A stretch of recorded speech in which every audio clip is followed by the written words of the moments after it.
Assalamualaikum warahmatullahi wabarakatuh. Baik anak-anak, untuk pertemuan kali ini kita masih membahas mengenai muamalah perserikatan. Kalau kemarin kita sudah membahas 5 muamalah, sekarang kita akan membahas kelanjutannya. Ada 4 muamalah yang dalam pertemuan kali ini akan kita bahas, yaitu ada wakalah, dhaman, sulhu, dan juga kafalah. Untuk yang pertama, kita akan membahas mengenai wakalah. Apa sih yang dimaksud dari wakalah? Wakalah menurut bahasa artinya yaitu mewakilkan. Sedangkan menurut istilah yaitu mewakilkan atau menyerahkan suatu pekerjaan kepada orang lain agar bertindak atas nama orang yang mewakilkan selama batas waktu yang sudah ditentukan.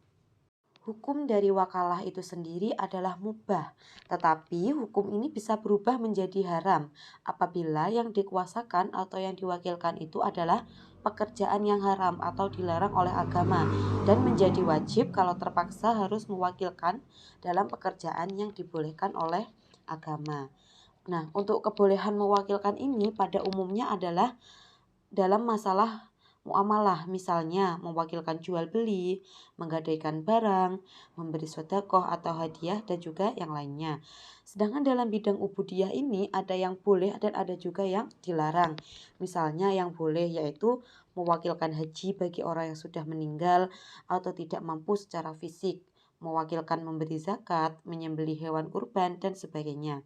Sedangkan dalam bidang ubudiyah yang dilarang ini adalah mewakilkan sholat dan juga puasa serta yang berkaitan dengan itu, seperti contohnya yaitu wudhu.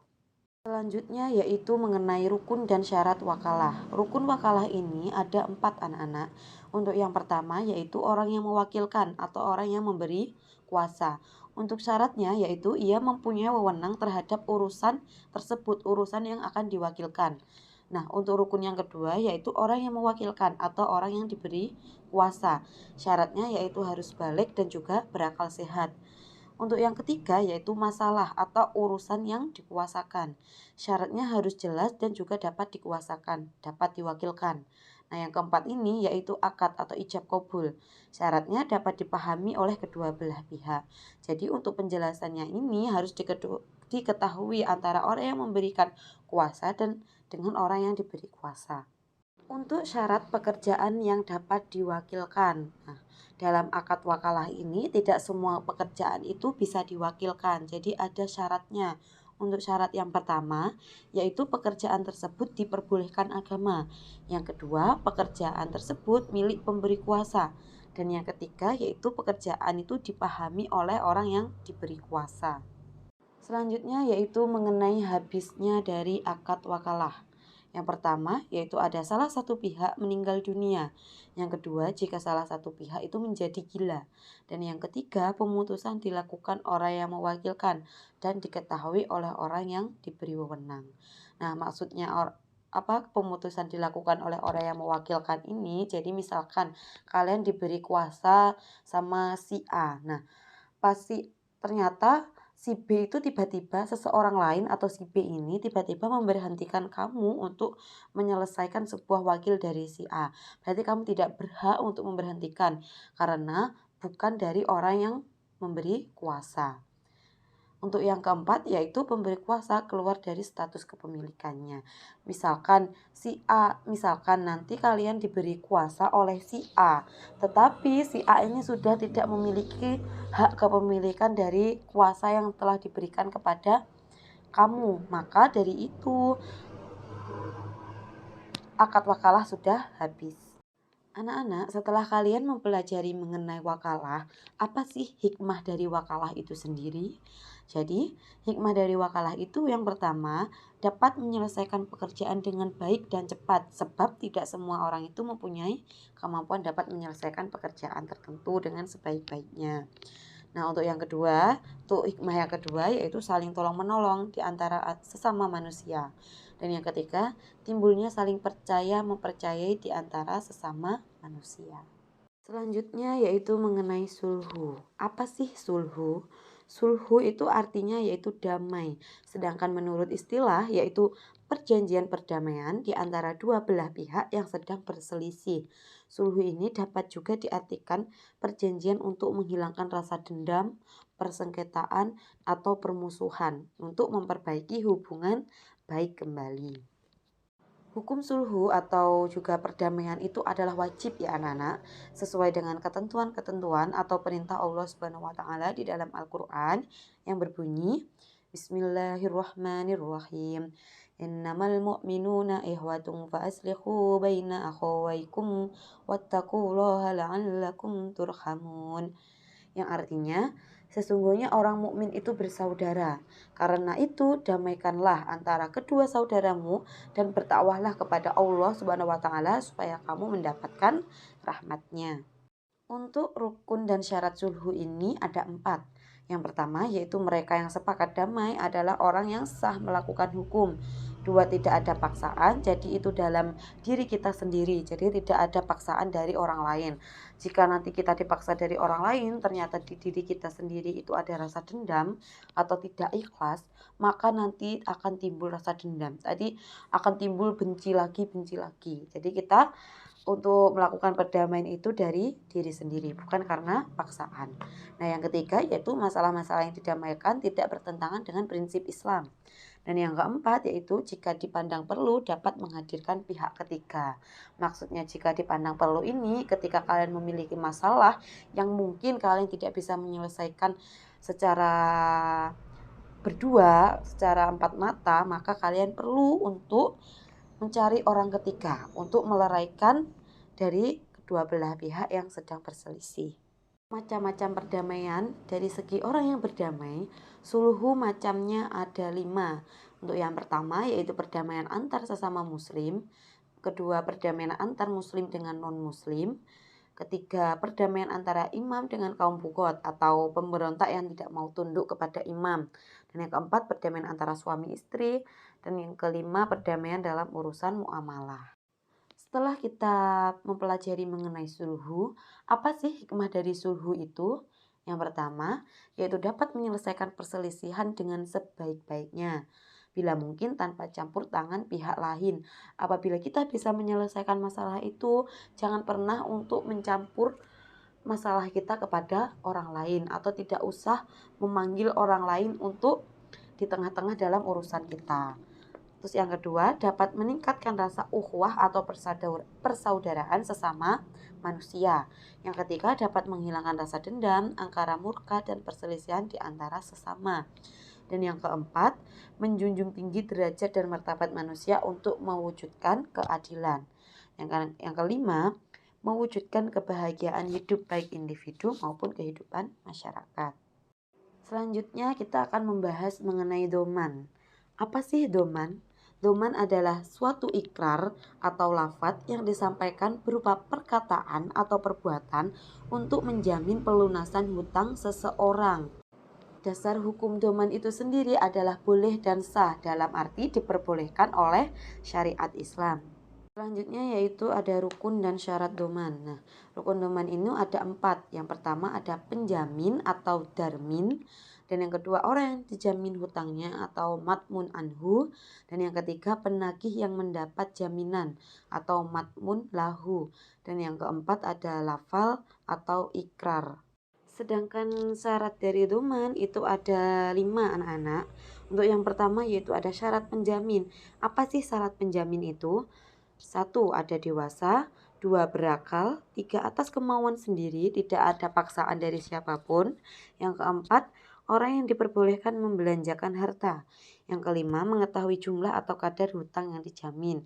Jadi untuk syaratnya penjamin itu tahu berapa hutang dari seseorang yang akan dijamin hutangnya.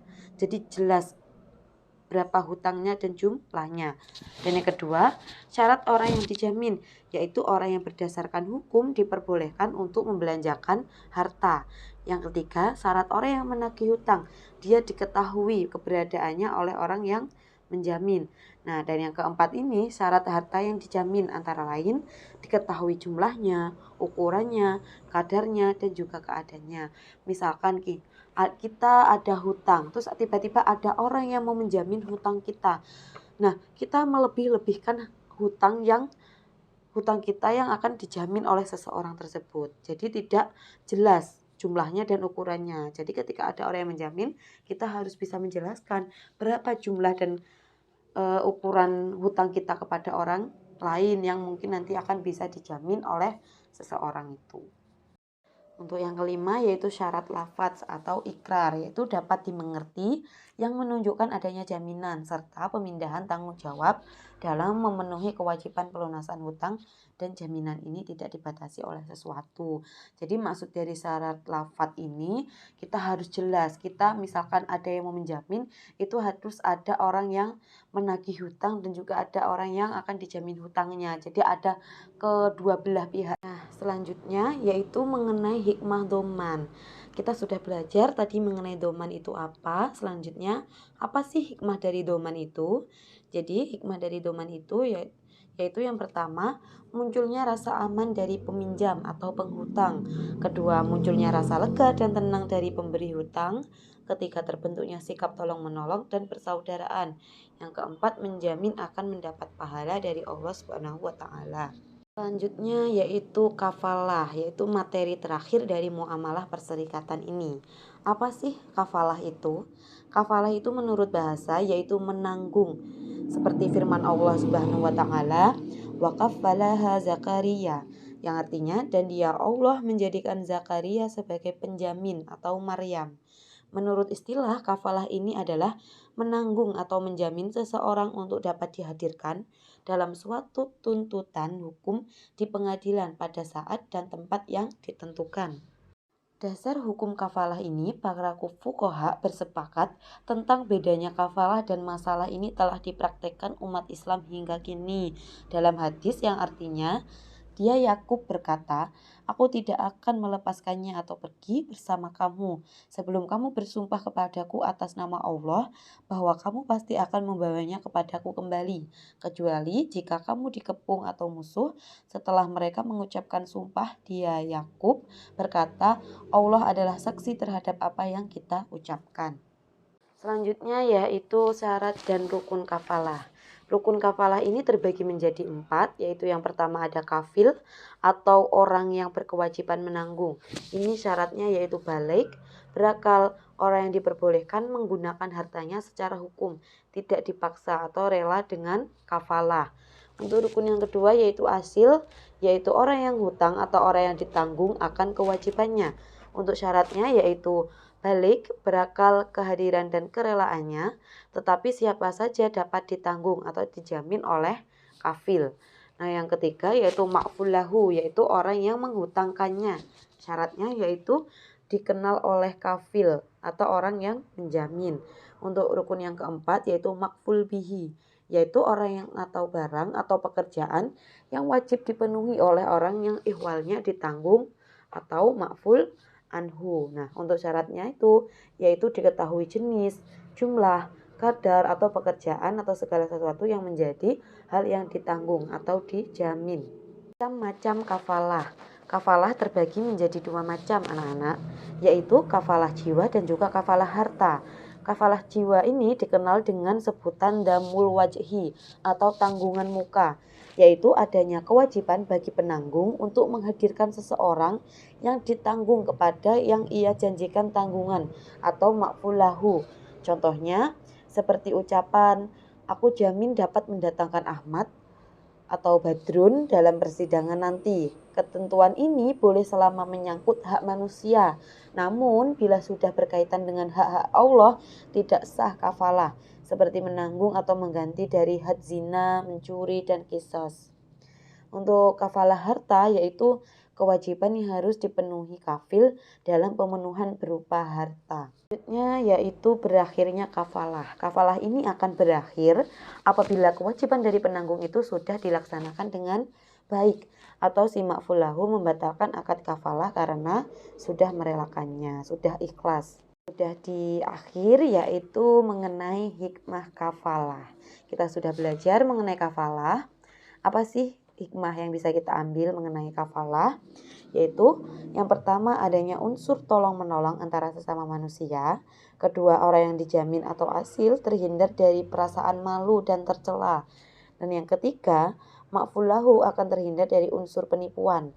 Yang keempat, kafil akan mendapatkan pahala dari Allah Subhanahu wa taala karena telah menolong orang lain.